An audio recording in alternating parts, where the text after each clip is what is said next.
Guys, it's your friendly neighborhood web war fanatic, and we are back today with another deck building video. So today we are going to be making a deck for Spider-Man Miles Morales right here. So we're on Marvel CDB, and let's go ahead and make a deck for him. And this deck is going to be a little bit different than the other ones that we've been building. So tonight we are going to be playing a three-player game with me, D20 Woodworking, and Daring Lime against Mutagen Formula Green Goblin right here. We're going to be taking him on three players on standard to expert 2. So it's going to be a little bit of a more difficult challenge than what we normally do. And please go check out the game tonight if you guys can. It's going to be over at either D20 Woodworking's channel or Daring Limes. I will put the links in their channel in the description. And you guys can hopefully join us for an awesome three-player game. Yeah, okay, so for the deck here, D20 is playing Spider-Woman, and Daring Lime is playing Peter Parker Spider-Man. So I'm gonna be playing Miles Morales here, and we're gonna be doing an awesome like spider theme matchup against Norman Osborn, the Green Goblin. Okay, so for the deck here, I believe D20 is going with so Spider-Woman can pick two aspects. So I believe he's doing aggression and leadership, and I think that Daring Lime is doing a protection with Peter. So for Miles here, I want to do justice here to help us round out a little bit. And I think I'm going to go ahead and just put in some skilled investigators. I think that's going to be really good for us because Green Goblin has a lot of side schemes. Let's go ahead and put 3 copies because we got 3 players here. So this is a great justice card. It's a 0 cost upgrade. Play under any player's control. So whenever I have this card in my hand, I can play under Daring Lime. I can play under a D20, so they can have this card under their control. It's a max 1 per player. And as a hero response, after a side scheme is defeated, exhaust skilled investigator and draw a card. And like I said before, the Green Goblin here, I mean, he has a bunch of these little side schemes. With 2 threat, 2 threat, 1 threat times player, 1 threat times player. So we're probably going to be getting those side schemes out. So the skill investigator will help us all draw cards. I think that's going to be a great card to first add into this deck. And then let's see. So the way that Miles kind of works here. So I play Miles a lot. I've actually never played him in Justice because I think he has a lot of thwarting already. So his main thwarting card is he has a lot of powerful events here, right? He has 9 events in his kit. His strong thwarting card is going to be the Swing In here. So it's a 2 cost event. As a hero action thwart, you can remove 4 threat from a scheme. So 2 costs for 4 threat removal is already really, really good. And if you pay for this card using a mental resource, which we want to try to do, we can resolve the Spider-Man's Spider Camouflage ability. So that's going to be Miles' hero ability right here. He has 2 specials here, so they can't trigger unless his cards ask them to trigger. So even though he has these, effects on his text box, he can't actually trigger them unless we have some sort of outside effect, right? So the swinging card that we just saw tells you to trigger the Spider Camouflage, and the special here is to give Spider-Man a tough status card and also confuse an enemy. So that's going to be the big thing that we're going to be focusing on with Miles here. We want to trigger these Spider Camouflages and confuse the enemy a lot. And when we're playing Justice, we want to do a lot of the threat removal for the group. Okay, so with that, we're also playing Green Goblin. So one cool thing about him is that he does not have Stalwart, so he can be stunned and confused. So we want to lean into that a little bit more. But since we are playing Standard 2, Expert 2, Green Goblin will have the Steady keyword. So he's going to require 2 status cards, 2 confuses to actually fully be confused for an activation. But that actually works out for Miles because of Arachnobatics here. So it says hero action attack, deal 2 damage to enemy. If the enemy has a stunned status card, not fully stunned, just any status card that's stunned, do 3 additional damage. And if it has a confused status card, do 3 additional damage to it again. So we can, put a stun card and put a confused card on Green Goblin. He doesn't necessarily need to be fully stunned or confused, but Arachnobatics would do, 2 plus 3 plus 3, which is going to be 8 damage for just 1 cost, which is going to be really, really good. So that's kind of what we want to lean into for Miles here. And I also want to really lean into Double Life. So it's a 1 cost event, max 1 per round. Actions to change your form. So we can flip over to Alter Ego if we're in hero form. If we're in Alter Ego, we flip over to hero form. And if you pay for this card using a physical resource, you can ready your identity, which is so powerful for just 1 cost. And we can get a free form flip, right? So if we're in hero form and we play Double Life, we can flip over to Alter Ego, ready up, exhaust, recover, and still flip back over to hero form.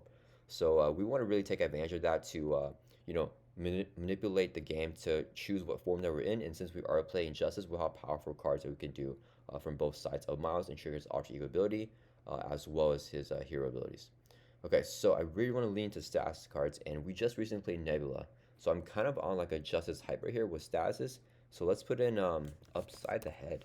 That's going to be our event here. This is a 1 cost Justice event. As a hero response, after your hero makes a basic attack and damages an enemy, confuse that enemy. If that enemy is already confused, then you can stun instead. So that's going to be a great way for us to add in effectively two, or we're going to put three copies, right? So three more ways to confuse Green Goblin. But the only contingent thing is that we have to attack him, right? If we can attack him, then we can get that confused off. And then if he's already confused, then we can stun him instead. So for this card, it's going to be a little bit different, right? If he already has a confused stats card on him, because he will have the steady because of standard 2, he's not actually confused. He just has a stats card. So when we use this card for that, it will just put another confused stats on him. And then we won't necessarily be putting the stun card yet. So, but either way, it's still going to be great, right? We can confuse him twice because he needs two stats cards to confuse statuses, and then two more stuns as well. So this card is never going to be a dead card with standard 2 with Green Goblin mission formula. So let's go ahead and put 3 copies of it in. And we want to be able to flip down or have someone else in the party, in the group, I mean, flip down if anyone needs to recover or use some alter ego action. So that's going to be a great card for us. And then I also want to put in Float Like a Butterfly. So this is the same card that we use for Nebula. It is a 2-cost upgrade, play under any player's control, max 1 per player. When a character you control attacks a confused enemy, increase the amount of damage that attack deals to the enemy by 1. So since we're often going to be confusing Green Goblin here, we want all Miles' attacks to do an additional damage. That's going to help us power up a lot. Let's put 1 copy. We could put in more. We kind of look at our deck at the end and see if we have extra deck space to give to D20 and give to Daring Lime. But I think that their attacks usually aren't going to be that many different instances with Spider Woman can ready up and attack a lot. So maybe we might want to put 1 more copy in, but we'll see. Right now we just want the 1 copy for Miles here. So let's go ahead and put that in. And then let's see. So okay, we're looking pretty good. We want more damage too, right? So we are going to be facing Green Goblin on expert mode. So on a stage 2 right here where we start the game off on, he has a 1 review, deal 2 phase down encounter cards to each player. So it's going to be 6 overall for the table. And we had to review all those. Whenever we defeat this second stage right here, or the first stage for expert mode, he'll flip over to stage 3 right here, Green Goblin, and his 1 review here is to deal 3 face down encounter cards to each player. So that means we'll then deal with 9 encounter cards, and he'll deal us 1 during the encounter phase, each player 1. So it's going to be at least 12 encounter cards that turn, which could be kind of bad. So he does have 20 times player hit points, right? Since we're playing 3 players, it's going to be 60 total hit points. I think we might want to gun him down. If no one else wants to gun him down, that's okay. We won't do that strategy. But I think that is a possibility for us. So I think I want to try to get some more burst damage for Green Goblin here. And I think we're going to put in Lay the Trap, which is an awesome card that I really didn't use that often until I used it with, or Darren Lime used it in our game against Venom Goblin. So this is a 1-cost Justice player side scheme here. So we put into play as 3 times player threat, so it's going to have 9 threat on here. The player who defeats the scheme deals 5 times player damage to the villain, so that's going to be 15 damage right off the bat to Green Goblin. We can just leave this side scheme here, have it close to being defeated and not necessarily defeated yet. And on the last turn, when we're ready to gun down Green Goblin here with his 60 hit points, we can clear the side scheme. Everyone can draw a card with the Skilled Investigator because the side scheme was defeated with this card right here.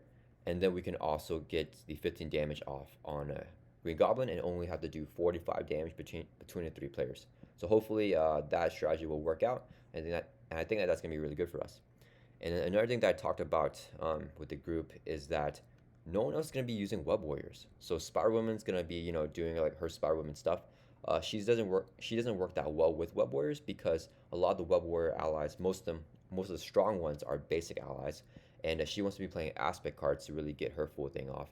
And then Daring Lime, who's playing Peter Parker, says he wants to lean more into Avengers stuff and just not really Web Warrior stuff, right? So since Miles is an innate Web Warrior here, so he has a Web Warrior trait, I actually have all the access to all the Web Warriors, so let's go ahead and just flood the deck in here with the Web Warriors. So first, of course, we're going to put in the Web of Life and Destiny. So it's a 3-cost support. Ignore this card's resource cost if your identity has a Web Warrior trait. We do have the Web Warrior trait in hero form, so we can play this card for free.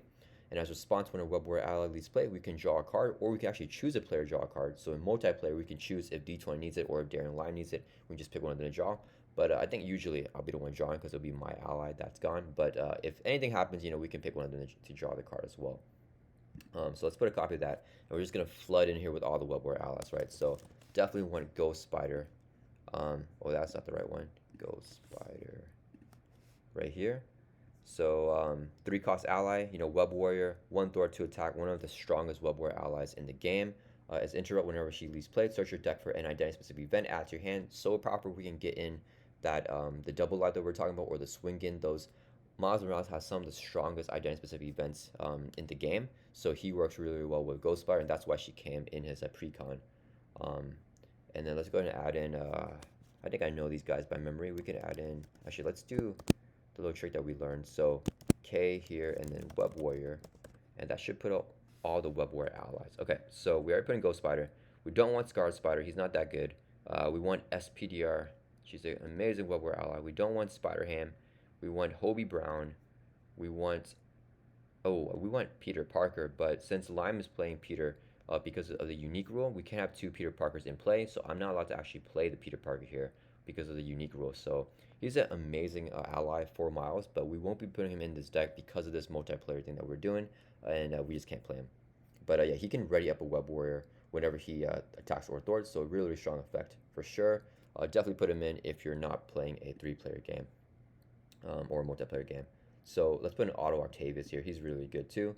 Yeah, so we got a bunch of awesome Web Warrior allies here. Just super duper solid basic Web Warrior allies. We only play them if we control Web Warrior card, but Miles is a Web Warrior card in his hero form. All powerful effects. Yeah, so just super duper well-rounded cards. Let's go ahead and put in Spider-Man. I don't know which one's gonna be. Let's do. I'm looking for a Pavitri here, so it's gonna be the Indian Spider-Man, and I think we're getting close. Okay, he's the last one, so it should be this one. Yeah, right here. So it's a 3-cost Justice ally. So since we are playing Justice, he's gonna be great for that. He's a Web Warrior, so whenever he leaves play, we draw a card with the Web of Life of Destiny, and as a response, after Spider-Man Pavitri, he's not by himself, enters play, remove 1 threat from his scheme for each Web Warrior card you control, including himself. So if we have the Web of Life of Destiny and we have Miles in play, if we play him, it's going to be at least 3 threat removal just on his entry effect. So that's going to be really, really powerful, and we definitely want him added to the deck here as well. And an honorable mention, I do want to talk about actually Spider-Woman ally. I think it's going to be this one. So this is a Justice Jessica Drew ally, and she's also a Web Warrior. She came Miles Precon. Reduce the cost to play Spider-Woman by 1 for each confused enemy in play. I think normally we would actually really want to include her in this deck because of so much confuses that we have in our kit. But since D20 is playing Spider-Woman, the hero, we also can't include her because of the unique rule. But for sure, for this deck, I think if we're playing solo, we definitely want to include her. So yeah. All right, and then let's see. Let's run out some more allies here. So because of the confuse that we want, let's definitely put in Professor X, who's just a really strong ally to help us get off another confuse. Right after he enters play, choose one. We can pick the one to confuse the villain, which is what we want to do. So let's go ahead and just add him to deck. A very powerful ally with 3 thwart and that confusing ability. Of course, we want Nick Fury, super duper powerful. He's a 4-cost ally when it enters play. I mean, in my opinion, the strongest card in the game. Remove 2 threat from a scheme, draw 3 cards, or deal 4 damage to enemy. Super duper versatile, super adaptable. He goes in almost any deck because he's just so versatile, right? So we're going to add him to the deck.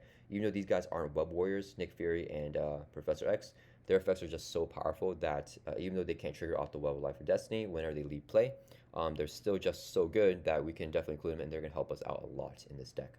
And then let's also go ahead and put in Moon Girl, because, I mean, you guys know me, I love Moon Girl. 3-cost ally, play only if your identity has a champion or genius trait. And after you play Moon Girl from your hand, draw 1 card for each mental resource used to pay for her. We're going to be trying to use 3, so we can draw 3 cards back when we're playing for her. And, you know, we need to have the champion or genius trait. I usually use her for geniuses with the Peter Parker and Alter Ego, but Miles here, let's go and put her in. Miles has the champion trait in his hero form. So in his Alter Ego, he doesn't have the champion or genius trait, so he can't play Moon Girl in Alter Ego like Peter, but he can play her in hero form, unlike Peter, which is very powerful in its own right. So yeah, I definitely want to add her in the deck as well. And then let's see, we want to put in some resources here. So let's go and put in all the double resources here. Genius, the double resource for Mentos, Energy, the double resource for Energies, and then Strength, the double resource for Physicals. So these guys are always going to be good to help us pay for all of our cards. And then I think in this deck, we definitely want the power of cards. So let's go and put in the power in all of us. So this card right here, it is double the number of resources this card generates when paying for a basic card. So we have a bunch of basic allies here, and I'm going to add in some more basic cards for supports and upgrades as well. So this is going to be two resources doubling for all those expensive cards. Let's go and put that in because Miles has a lot of these strong web war cards that we're going to be paying for. And then for the Justice cards, the only Justice card that we have is Pavitri, who won't qualify for that Power Novelist being a double, but that's okay because there's only one Justice ally here. And Upside Ahead is another Justice card, but it's only one cost, so I mean it's not that big of a deal. Like we're not going to ever need a double resource to pay for this card, so it's fine that like the power novelist can still just be one resource when paying for this card if we need it to be. And then let's see, for Float Like a Butterfly, this is the only other Justice card that a double would be really good for, right? It's a 2 cost upgrade, but this is just an upgrade, so when we play it out in the field, we'll never need to play it again. So when it's already out, we don't necessarily need the doubles for it. So I don't think I want to put in the Power of Justice in this deck, and I think the Power of all of us is going to be really good. Usually for Miles, I wouldn't mind putting both the Power in all of us and a Power in like a different aspect, because he wants WA resources, right? Because of those events that we were talking about earlier, right? With double life, if you pay for this card using a physical resource, we get another really powerful effect, right? Regular identity. If you pay for the Swing In, his Thort card with a mental resource, you can use Spire Camouflage, which is really powerful. And then for his main attack card, the Web Shot here, we want to use a energy resource for, right? So if we use a wild here, like the Power in all of us, even though it can only generate one resource for those cards, it can be each one of the ones that we need, right? So I mean, even though it doesn't necessarily have synergy with Miles' identity-specific cards, I think it still does. Just being a wall resource, we want wall resources in a deck with Miles Morales because that gives him more versatility to play double life, swing in, and web shot. And he's also a really, really strong hero with his web shooters here, right? So this is a card that Peter Parker also has in it as his identity-specific card as well. But I think the web shooters actually work a lot better for Miles because, I mean, they have so much synergy with his kit because you can exhaust it to generate a WA resource, and that WA resource helps pay for the double life, swing in, and the web shot. So I think really, really strong card that really is going to help Miles' kit. And yeah, the biggest thing with Miles, in my opinion, is that he doesn't really have that much synergy off of building out, right? And that's the way that I like to play. That's kind of why I'm not the biggest fan of Miles Morales. He's still one of my, more favorite heroes in the game, just because, he is a spider. But I like to build on my board. And Miles is so strong with his events, he can just kind of cruise by, never building, and do really, really well. But in a multiplayer game, I think we do want to build because the villain's going to ramp up so much more, right? There's going to be so much more threat, so much more damage that's needed that we definitely need to build unless all the players at the table are trying to rush down Green Goblin, and I don't think the other players are trying to rush him down. So we want to add in some building cards here, and these won't necessarily have the most synergy with Miles' kit, but I definitely want to get something in because if we can build our board, then we'll be stronger late game versus just being as strong as we were in the beginning of the game, right? One of my biggest things with Miles is if I am trying to control a scenario like a Ronin or something like that, and I'm playing him, in the beginning of the game, I'm doing really, really well. But as Ronin ramps up, if I don't draw into like an Avengers Mansion or like a support or something like that, I find myself eventually getting derailed by Ronin, and he like ramps up faster than I can, and then he'll eventually take me out. Or it'll be at least really, really scary to where I can just lose any attack if I get unlucky with like a overkill or a piercing or something like that, right? So that's the kind of thing with Miles. I do want to try to add something in and try to get out some supports early. For the web shooters, these are great, but they're temporary, right? Because they come in with 3 web counters, and when the web counters are gone, this card gets discarded. So if you had something permanent like a Quinn carrier, that would be really good. But Miles just can't use a Quinn carrier, so let me just pull that up. So Quinn carrier is a 3-cost support. Play only if your identity has the Avengers trait, and Miles does not have the Avengers trait. We could exhaust the Quinn card to generate wild, but Miles can't play this card. But he does have access to the Avengers Mansion, even though he's not an Avenger, because Avengers Mansion is not trick locked, right? It's just choose a player, that player draws a card. It's going to be really good in multiplayer because we can have D20 or Lime draw a card too if they need the card draw that turn. So let's definitely add in Avengers Mansion, and is a basic card, so we can use the Power and all of us to pay for it as well. So we definitely want to put that in there. Let's go ahead and put in Helicarrier. Right, so 3-cost support, exhaust it to reduce the cost of the next card that the player plays by 1. We can pick any one, so we can pick Lime, we can pick D20. That's going to be really good for us as well in a multiplayer game. For Miles, it's not going to be the best card because we want something that generates a wild resource so we can pay for those events. But Helicarrier is still going to be great for making those events, 1 cost cheaper because we still want to pay for it with something, you know what I mean? So, for example, let's go and put this in the deck. If we make the swing in one cost cheaper, it would be one cost, and we just need one mental resource to get this effect off the spider camouflage. We're still good. The only thing that the Helicarrier is not good for is going to be for the double life here, right? Because it's only one cost, and we need to use a physical resource to pair this card. So if we Helicarrier into the double life, we will not get the ready, we can just change our form. And the readying is really, really big, so we definitely want to try to get that ready if we can. That's going to allow us to flip down and get a recover off, or flip over and do something and flip back.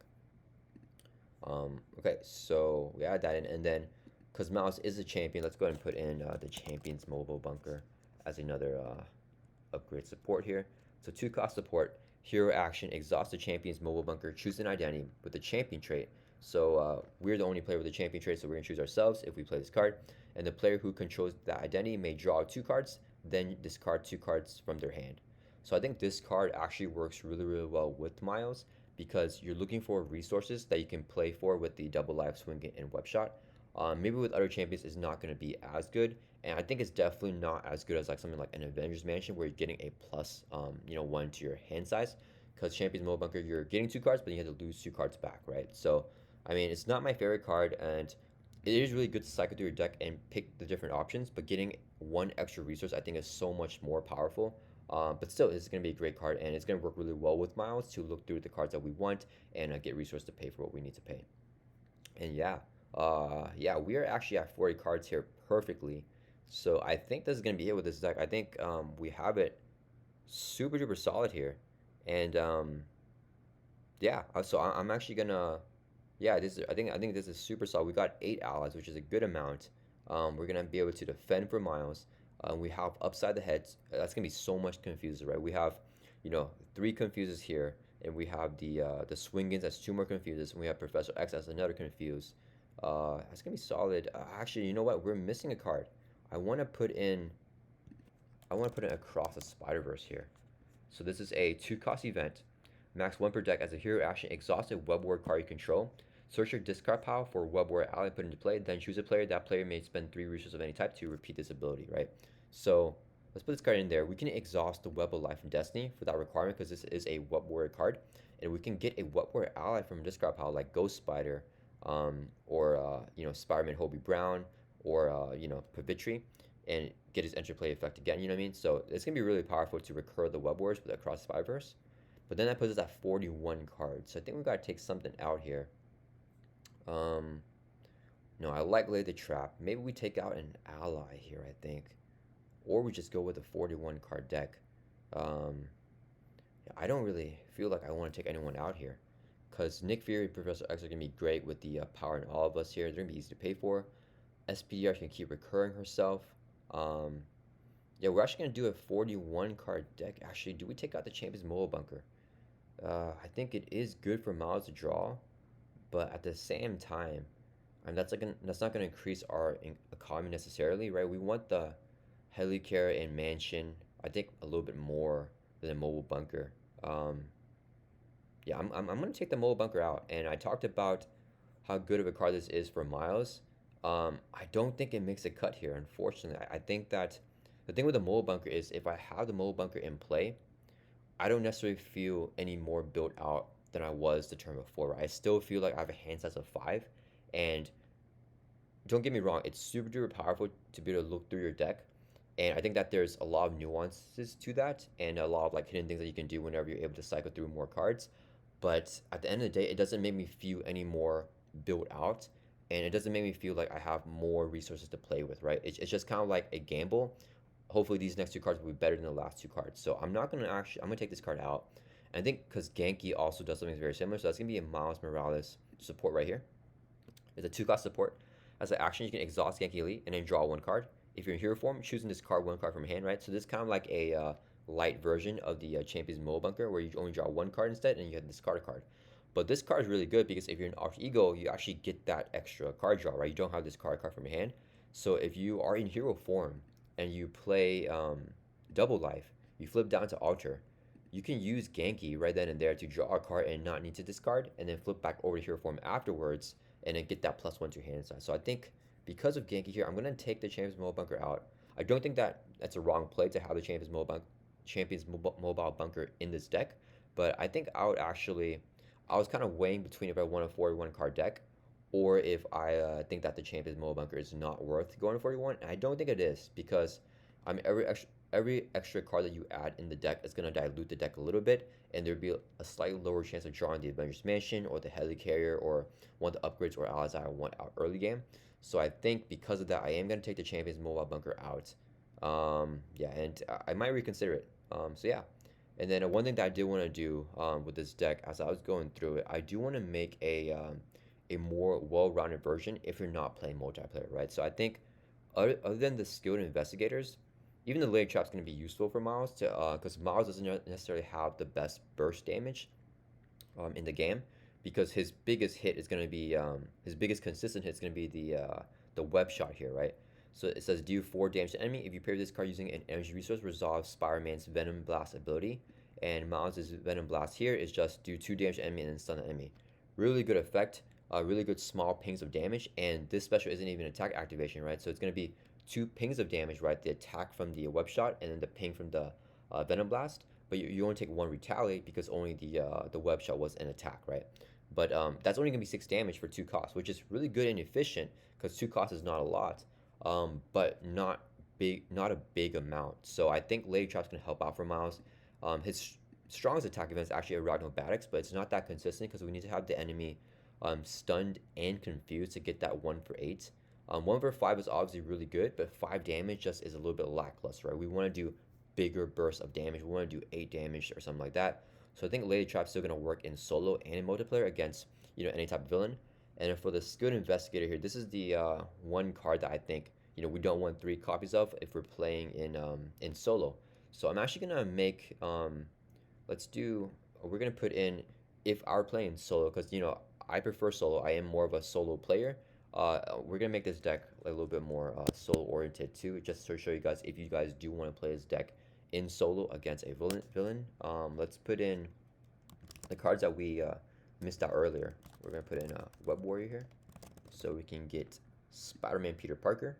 So I won't be using this card in the deck that I'm playing with D20 and Lime because we can't have the unique rule. But I think if you're playing this card or this deck, this Miles deck in solo, definitely put in Peter Parker Spider-Man. He's probably the strongest card in this deck for us because he gives us an extra ready. And Miles really wants those basic activations in this deck because of the upside of the head, right? It's after your hero makes a basic attack and damage to the enemy. So getting a ready from Peter Parker is going to be absolutely huge for this. So I definitely want him in there. Yeah, so let's put that Peter Parker out in, and let's go ahead and just put in Spider-Woman as well. I thought she was really good. And I think that they're definitely, oops, not her.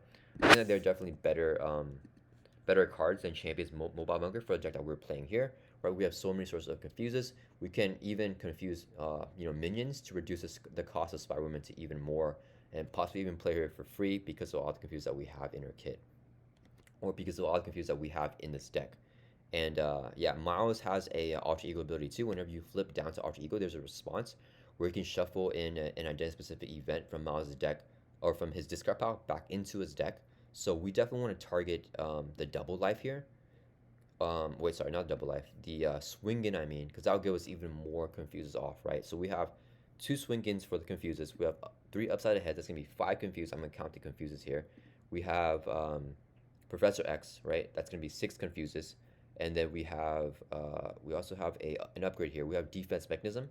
So it's a 1-cost upgrade. After your hero uses a basic power like attack, throw, or defense, we can discard this card and resolve Spider-Man's Spire Camouflage, which is a confusing thing, right? So back over here, Spire Camouflage is to give him a tough stats card and confuse an enemy. So that's gonna be another way to get a confuse off. So that's gonna be 7 confuses in the deck, and so hopefully we can confuse the villain every single turn. And if we can trigger the alter ego action to get a card from the discard pile back into the deck, we can get a swing in back in, or we can get a defense mechanism back in to trigger those abilities again, right? So we really want to focus on being the confuser of the group, and for multiplayer. And then in solo, I would definitely put in, the 2 allies that we added, Spider-Woman and Peter Parker Peter Parker Spider-Man right here. And I would definitely just take out the 2 unskilled investigators, right? So just having 1 copy here is going to be it for solo. So yeah, I'll probably post the solo version of the deck. But if you are playing multiplayer and you are playing with a Peter Parker Spider-Man and a Spider-Woman, definitely take those guys out for the allies and put in 2 more skilled investigators. But yeah, I hope you guys enjoyed this deck building video. I know it's a little bit different because we're doing kind of a multiplayer approach. But yeah, please tune into our game tonight. Yeah, I will be super excited to see you guys in the chat, and hopefully it's going to be an awesome game. Hopefully we can get a win against a Green Goblin Mutation Formula on Expert Mode. Definitely check out or Expert Mode with Standard 2, Expert 2. Definitely check out D20 Woodworking's channel and Daring Lime's channel. I've done some collabs, some multiplayer games with them and some collabs with them. So they are awesome Marvel Champions content creators. I'm gonna put the links to their channels in the description. And yeah, I'll see you guys in the next video. See you guys next time.